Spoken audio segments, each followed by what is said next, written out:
Rolling. Rolling. Happy birthday for the other day, mate. Thank you. Happy birthday to you. We are June babies. A week apart, something like that? Yep, about that. Nice. Mm-hmm. Yeah. Yeah. So we went on a hot date, didn't we? We did dinner and a movie just to celebrate our joint birthdays. Yeah, what better way than enjoy some Atmos audio in a big cinema? Yep, that's it. So when we decided to go see a movie, I was like, well, what's in Dolby Atmos? Because that's what we hear about, is getting the best experience. And the only movie that was out was The Flash. And I don't know about you, mate, but I've not watched any of the TV show, The Flash, not really followed him as a character. It's going fast. I haven't caught up with going fast. He's got one skill and it's going fast. I haven't really watched the comics or seen the TV show previously. I knew of him as a character. Yeah. Sometimes simple superhero movies, while not maybe the best plot, just simple, easy entertainment to enjoy. Yeah. Well, so as I was saying, like we haven't really talked about The Flash. He's not excited us, but I decided, it's there on the cinema website, whatever. It's Dolby Atmos. I'm like, let's go check it out. So I watched the trailer and I was pleasantly surprised. So I did see a friend had posted something on Facebook saying it reminded them of Back to the Future. And so that kind of got me excited because that's a classic. Is it the time travel bit? I assume so. And going back and seeing himself and it did give me that vibe when we were watching it. But watching the trailer, and I don't watch trailers all the way through. I kind of work out if I'm going to see it or not. And if I'm going to see it, I just shut it off. If I decide I'm hooked, I'm going to shut off. They often show too much these days. Oh, for sure. When I say I was hooked, I was pleasantly, I was intrigued. So I wasn't like, I'm going to love this, but I was like, yeah, it looks entertaining. And I think having low expectations, particularly for a film that you just have no interest in, is a good way to go, because I know other people who have said they were upset by it, but they seem to care about because they like DC. And I love some DC stuff, but I've never been huge into the DC franchise that much. So in the end, I was like, man, low expectations, and I was entertained. I think it was funny. There was lots of really funny jokes. I think for me, a superhero movie like this, where it's reasonably, as you said before, kind of like a basic, well, it's not really that basic, right? It gets pretty epic at the end, but not an overpowering storyline plot-wise, or not too complex. It was no Christopher Nolan film in terms of trying to do your head in and trying to keep up with what's going on. Yeah. And also action-wise, I feel like some of the action movies these days is like, oh, well, let's just destroy particularly something like Transformers. It's like, it's the first one I thought was great. It was kind of intimate. And as they get on, it's like, let's just destroy 6 cities in the one film.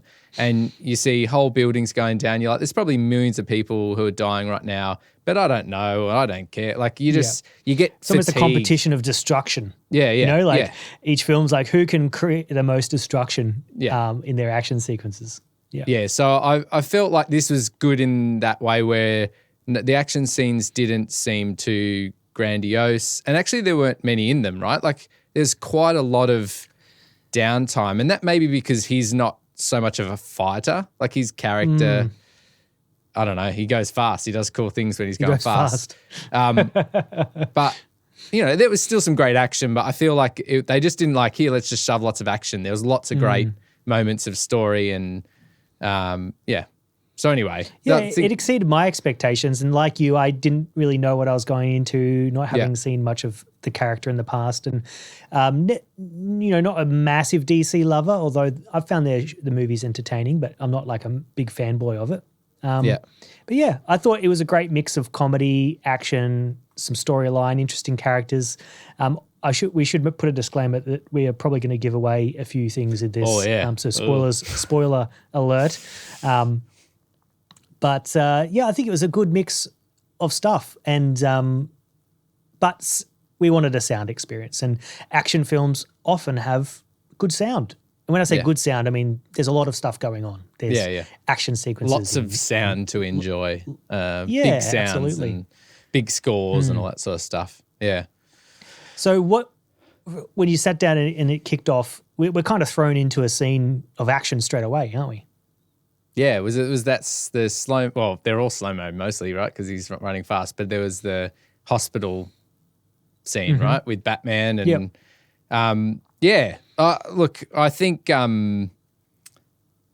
visually, and I know this is a bit of a contention for a lot of people, but when you slow things down, they can't shoot everything just in full slow mo and get all the exact action they want, right? Because here's a guy who can, make a second go in, a minute or whatever, or multiple minutes in the movie. Here's a thought: is he slowing down time or is he moving quickly? He's moving quick. Yeah, he's moving quickly, right? But our perception of it is that we see our time of a second would be, could be a minute to him, or maybe not quite, but there's a lot going on, and you couldn't shoot that all in slow mo and also have him doing stuff. So visually, even if you wanted to shoot all the things happen around him in slow mo and then have him going normal speed through it, you just couldn't get everything timed perfectly. Particularly when if you watch the opening scene, there's just so many little things, nuances going on. You just couldn't make this if you weren't doing it in CG, right, in computer graphics. And so I know there's been a lot of complaint no one can about move that quickly how in real life. No, they can't. And you just couldn't time everything in those moments. So I get why they've had to do everything in CG, but I know a lot of people complained about the look of a lot of this stuff. And I think, you take it with a grain of salt. There's just only so much we can do, particularly about depends on if you're trying to be hyper realistic. Like, are you trying to make, like, stylistically, are you trying to make it look real, or are you trying to do a style? I feel like they lent more towards a comic book style of CG for that kind of stuff, especially which to my taste was actually kind of fun. Yeah, especially the time travel, where he works out that he can go beyond the speed of light and almost go through time.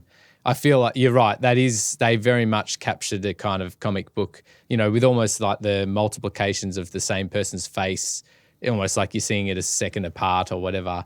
And yeah, that definitely, even that, they could have probably made that work using real cameras, particularly for some of the faces and things. But as you said, it's stylistically. Where I reckon they got the inspiration for that bit when he's in the sort of in the vortex of traveling through time. Tell me. Do you remember that board game called Cluedo? Yes, I remember the board game. Is it called Cluedo? When you got all these characters, you got to guess who did the crime, and you're yes, yeah, I think so. Yeah. Picture that scene and then picture Cluedo. Do you think that just looks the same? No, I don't remember Cluedo enough to remember that. Oh, all right. That's all right. Well, I'll take your word for it. All the people listening who know Cluedo, you can let us know if you agree. But yeah, it was interesting. I was caught straight away by the score, like pretty early on, near the start. They went pretty gangbusters with some really intense action score, which is really cool. BenjaminWallficsh weaving his magic, and you actually know the gentleman who did the score mix, don't you? Yeah, so Jason LaRocca, who he's done quite a few things. I know he did the Lord of the Rings TV series. He's very much a score mixer. And I'm pretty sure there was a bit of a team, so I'm not sure how much of his involvement, but I only know of him, like we chat a lot on Instagram, and he's found me on YouTube videos and stuff. So we've been chatting quite a bit because I'm a bit of a fan. So we might have to chat with him to see if he'll come in on for an interview or something.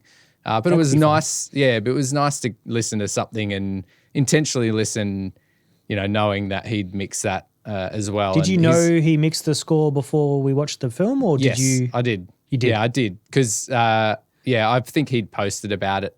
And at first I was like, I'm not interested to see the film. But then when we watched the trailer, I was like, we got to go see it. And it'd be good to know, to listen to his mix too. And I think he did a great job. Yeah. I thought he did a really good job. I really enjoyed the sound of the score. The orchestral bits felt really balanced in an orchestral sense, but in a Hollywood big movie sort of balance. And there was some really interesting sound design elements to incorporate with the Flash's character that was mixed into the score that I thought sounded really good. Yeah. My only critique, but wasn't actually to do with the score mix at all, is that I wanted to hear more score louder in the mix overall. so I could actually appreciate the score and the sound mix of it more throughout. There was a few moments that were really like the score really took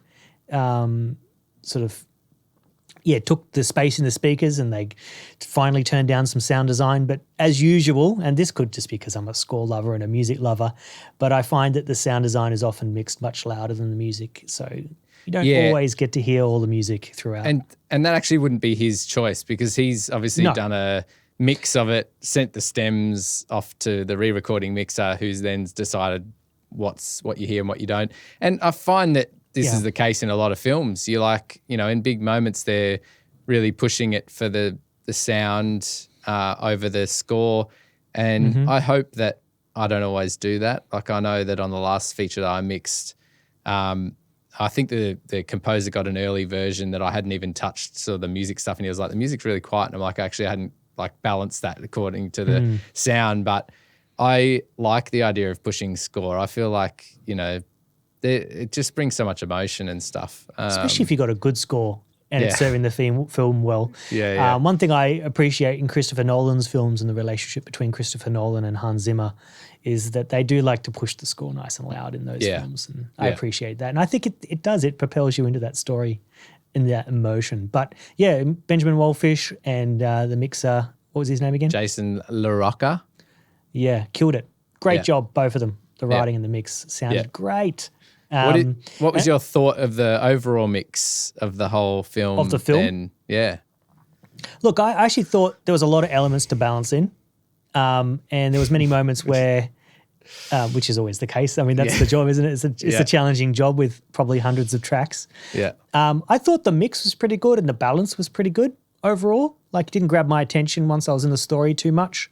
I did find the dialogue sound not to be to my taste. And I don't know if it was the cinema that we're in or whether it was the mix itself. But I felt like they rolled off too much low end, too much of the body of the sound out of the dialogue, which made it sound a bit honky. Yeah.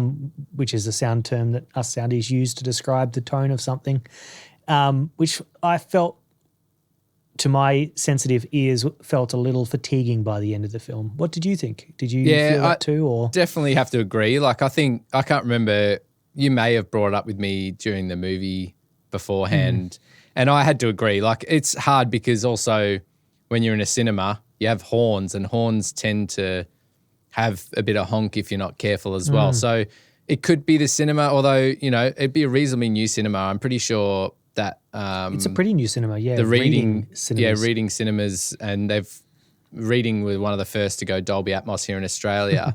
And so that would mean they'd be getting new systems. First? Yeah. So they were the first to put in a Dolby Atmos. It was in Geelong. So Geelong Reading Cinema. Out of all the places in Australia to have an Atmos, they chose Geelong. Yeah, so for anyone who's not Australian, it is, so everyone hopefully knows Melbourne. So Melbourne is a country, a city in Australia. Geelong is a country town of, I don't know, would be a couple 100,000 or something. Yeah. It's near the beach and stuff, although so is Melbourne-ish, but it's very much, it's almost like a very distant suburb of Melbourne, although they'll probably take offense to that. But a lot of people from Melbourne would work in Geelong and vice versa. So people would drive from Geelong. It probably takes an hour to get there or something. But anyway, so they were the first to get a Dolby Atmos system. I'm pretty sure it was them first because Crown, was it next Crown or Jam Factory? So our Crown, our casino possibly was next, or it was maybe then Jam Factory. But they're all like, a bit of a drive for me. So I never really caught on to Dolby Atmos until I think Chadstone and other suburbs started getting it. And now, like, I've got one closer again, which is good. So, but you're lucky you've got a cinema that's 5 minutes down the road and it's Dolby Atmos and it sounds, well, that mix generally wasn't. It wasn't, I think the mix though overall, like even as we said, the score sounded lush and beautiful. So I think it was more of a mixed choice than, say, the cinema didn't sound great, because whenever the score sung on its own, and even some of the sound elements, I think some of the sound design was quite good. It's just overall the dialogue just sounded a bit too rolled off, a bit too thin, rolled off. It was really only the dialogue, now that I think about it, to me, I think that felt too touched, like too processed. Yeah. They could have maybe left it a little bit more natural. But it also comes down to a taste thing as well. Like I like things sounding very smooth and very natural. I'm also very sensitive to the honky and the boxy areas of the frequency spectrum. So it doesn't take too much excess in that range for me to go, oh, we need to dial that back a bit.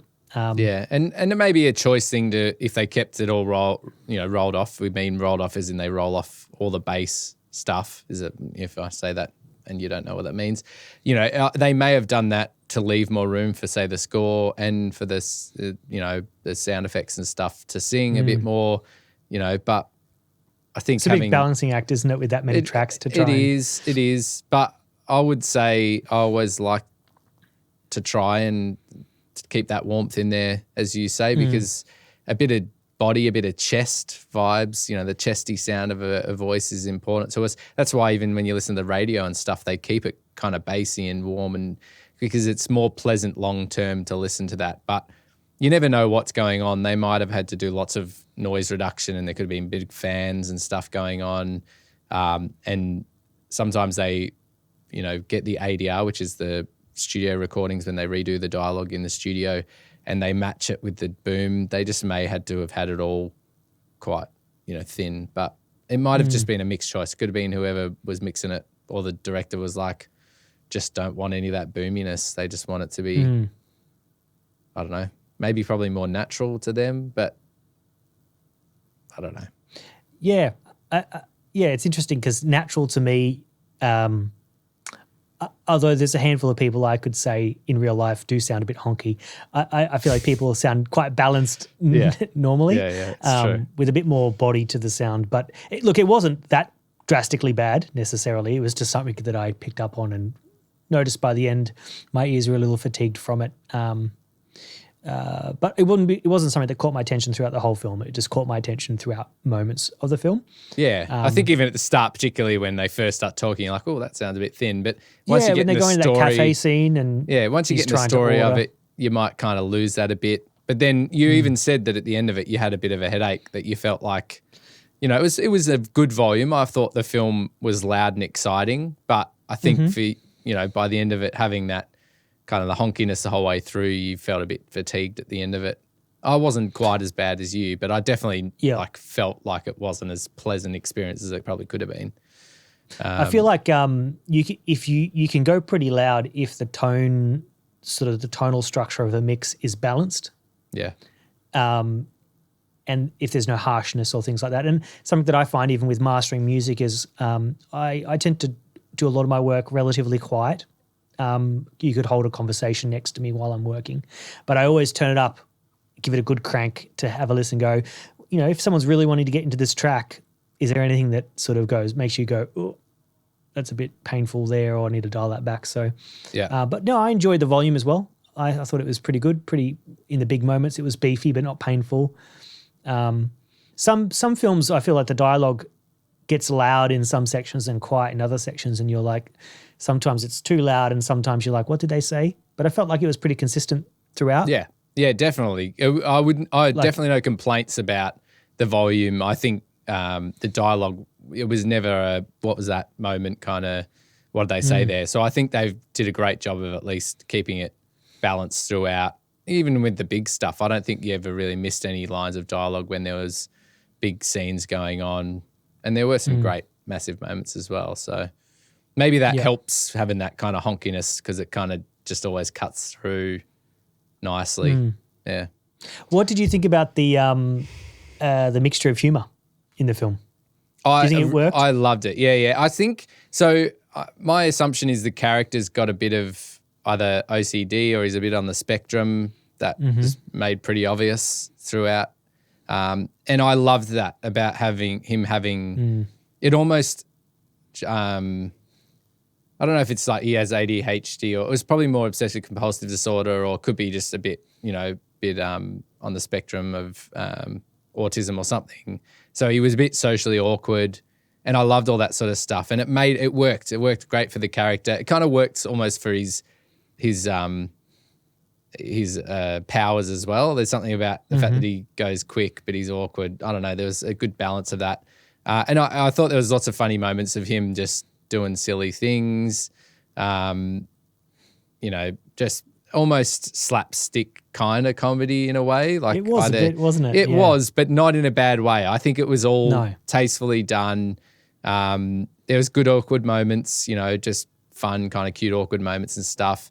And the thing that I've come to love about a lot of these action films, things like Thor and stuff, I know you haven't seen a lot of those, but is they've really ramped up the comedy in these action movies, and I'm all for it. I think if it's done well, if I laugh, I'm into it because I'm all like, sweet, I get the action and I get the laughs. And it's almost like I used to laugh at action films back in the day anyway, where it was like Arnold Schwarzenegger. They were doing it more seriously, but you're like, you'd laugh at it because it's like over the top, where this, it's like life is full of humor. Life's also full of sadness. And it's like you get all the emotions. You get the sad bits when the bad things happen. You get to laugh. You get to be scared. You get all the emotions. And I like that about a lot of these modern action films. But we definitely, both of us laughed out loud multiple times, right? Like, there was definitely moments where what I liked about it is that it would catch you off guard, and that's the kind of comedy that I like when it's mixed into. If you're not directly watching a comedy that it's a comedy, like Anchorman or something that's wall to wall laughs. There was enough gap of like before they would throw in the next joke or gag that your mind is just tricked into watching the story and you're in it and it's like a serious thing, and then there'd be a funny moment and it would just catch you, and all of a sudden you just feel compelled to laugh and reminded that there's mixture of comedy in there. So for me, that I enjoyed that for sure. Yeah, for sure. One thing I was going to talk about was the like, let's sort of talk Atmos in general or the mixing and stuff. But I did notice one. So there's a moment where he's busting around real fast, and I can't even remember what the track was. They've got like a classic rock track. Do you remember what it was? I don't. No, doesn't matter. I should have Shazammed it at the time. I'm trying to think what it might be just off the top of my head. But anyway, real classic rock track, kind of upbeat, gets driving because he's obviously running really fast in it. And actually it was the moment where I thought they're really using the surrounds here. Like the track came from all directions, really, even though it's probably a stereo mixed track, they may have upmixed it into Dolby Atmos for this film. But it just, you felt surrounded and it was just rocking all the way around. And it was really like, it was great. And actually it was a moment where I was like, oh yeah, we got some serious surrounds here, that we were using the Atmos because, you felt like even though it was coming from above. And I love that. But it was weird. There was one time where the track was playing and it just transitioned into the score, and both of us just kind of looked at each other like, what just happened? Because it just went back into some action score or whatever it was. But it was literally like here's our crossfade. Like it just was like, let's fade the music out. Oh, here comes the score. And we're just like, oh, that was real jarring. Like it was almost, it was probably in the same key, but it almost felt like they were in a different key. And it was just like, oh, it just was so I wonder if jarring. that was a last minute change. I wonder if that was a last minute edit where that originally wasn't the crossfade point and they chopped something out and that's when it happened. I mean, I would have liked to see the track almost musically dissolve into the orchestra. Like if, BenjaminWallficsh like composed the track in orchestral way and it sort of dissolved into the orchestra and then blended in. That would have been cool. Or some like effect on the band, so it fell into reverb and disappeared or something as the orchestra came in. It did feel like a real obvious like this one fades out and this one fades in moment. I don't know if like the everyday person watching would have even thought about it, or whether it's just you and me as mixers. Think and people who like to write and who love music as well. You're right. Most people probably didn't feel the moment, but I definitely turned to you and you were just like, what the, we had a moment there. I'd have to say that I don't feel like, and maybe I'm trying to work out how to say this, but like with Atmos, so I'm really intentionally going to see films in Atmos wanting to hear it, right? And of course.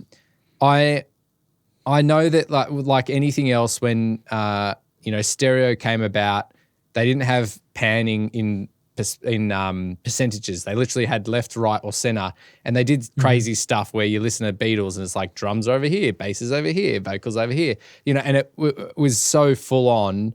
And even with 5.1, when we went to surround sound, even then it was probably overused. It's just like, yeah, let's just chuck weird shit everywhere. And I know that a lot of mixers with Dolby Atmos, they're like, let's ease our way into this thing. And I get it when it's for film, even compared to say Dolby Atmos music or spatial audio, you could probably have more freedom when it comes to music. With a film, I know they don't want to draw you away from the screen, right? So they don't want to have sounds behind you that makes you turn around because you're then not watching the screen. And I get that, but I'm also like, just let me hear it. And it is one thing that I would find, or I'm finding difficult. So we're going to talk about this later, but I've just gone to Dolby Atmos in my studio, and very exciting. I've yet to really experiment with it. I've listened to some spatial music, and it's not calibrated yet because I'm burning in the speakers before I do that. But I'm really interested to just see how people are using it, because even some of the songs, I've actually been boosting the ceiling channels, and when it's not calibrated, it might be that it's not calibrated yet, but I'm like, I want to hear some more stuff up there. And I want to know that people are using it. And for films, I'm sure that there's times where something flies over your head and they've put it into the Dolby Atmos system, but maybe it's just with all the other noise coming from every other direction, it's really hard to tell. And that's the one thing I've yet to really find content, even in the short period I've had Dolby Atmos here, to find content that really uses it so I could just test it out for myself. It's an interesting point, because I want to hear more in the surrounds and more in the ceiling as well. I can't remember too many specific moments, but I remember thinking when we finished, and I should have written them down, there was at least 10 moments throughout the film that I thought, missed opportunity. You could have definitely put something up there. You could have definitely done something more with the surrounds. And maybe what we should do, once I've got all this up and running and the flash is up for watching on whatever, one of the VODs, maybe we watch it again and be more like, let's watch it for sound and maybe be a bit more critical. But also we might be surprised that when we listen in my space where it's a smaller room and almost more dialed in, as in it's just everything's more, we're not in such a big space. You don't have other people making noise around you. We might notice stuff. Even we can also solo things. So we could sit and solo just the height speakers and hear what's going on and just study a bit, and maybe we can make a comparison. But like I remember watching, I keep using a lot of the similar examples, but there was one of the Star Wars films where they did like a voice of God where Kylo Ren was talking in the Force to Rey. And when she's experiencing him in the Force in this other, when they're talking to each other, but it's through the Force, they put him through the roof when he's talking to her.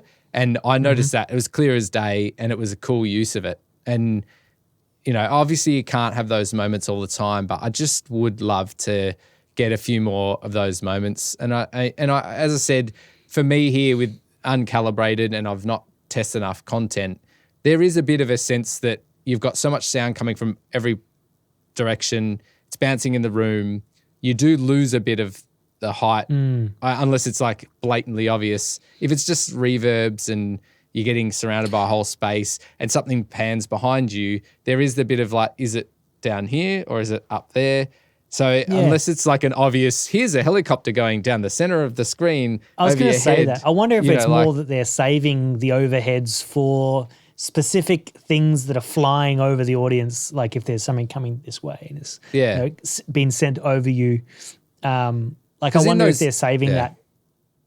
Well, maybe in those moments where he's like literally going through time and there's probably like swooshies, swooshy sounds and waves and whatever, all this stuff going on and the score, and they are probably just like shooting that stuff over your head, but you're just like a wall of noise from all different directions. You got score and you got the swishes that you just don't hear obviously coming over the top because maybe it's coming through the sides as well, and you can't get the direction as well. So I don't know. I'm very excited to now be set up with Dolby Atmos with the heights. I'm going to be watching so much content and just testing and listening and muting everything else and just listen to the heights because I just want to take it in and see how others are using it. But I would say we both left going, could have been more surround, and maybe that's just the way the cinema's calibrated that we don't get as much surrounds.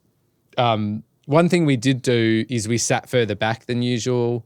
I know we've had the big debate of where you sit, but I like the idea of sitting further back this time because you're further from the main speakers, so you should ideally hear more of the surrounds. But I don't know if it really made much of a difference. Yeah.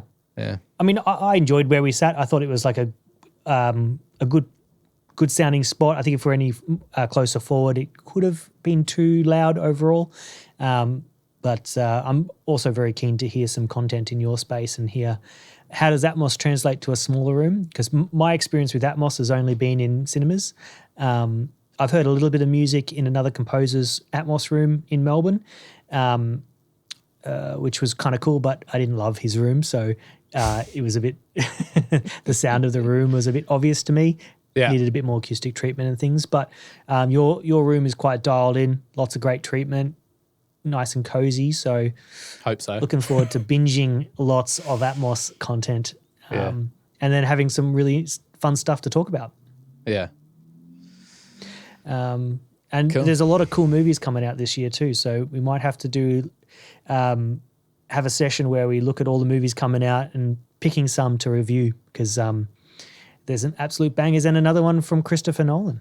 Yeah. All right, well, let's do that. Let's have a trailer ep where we go through some trailers and just talk. We'll do the thumbs up, thumbs down kind of vibe if we want to see it. That sounds fun. We can talk about them. But also we need to maybe either have one in the room where you're at my studio and we could do a Dolby Atmos talking about my new space, which I have to say another huge thank you for coming around over the weekend. And we had some big sessions trying to put this thing together, but more videos to come on that. So follow me on YouTube. I think I'm at Benny Knop, BenniKnop. You'll see it come up down the bottom thingy here Lots somewhere. of content to be had. There's a lot there. And if you haven't seen The Flash, check it out. It was a bit of fun. It was. You probably enjoy it. Just don't go in thinking it's going to be a Christopher Nolan flick and you'll be fine. Well said. All right, mate. Cool. It's been fun. Has been. See you next week. Yeah, we'll talk to you soon.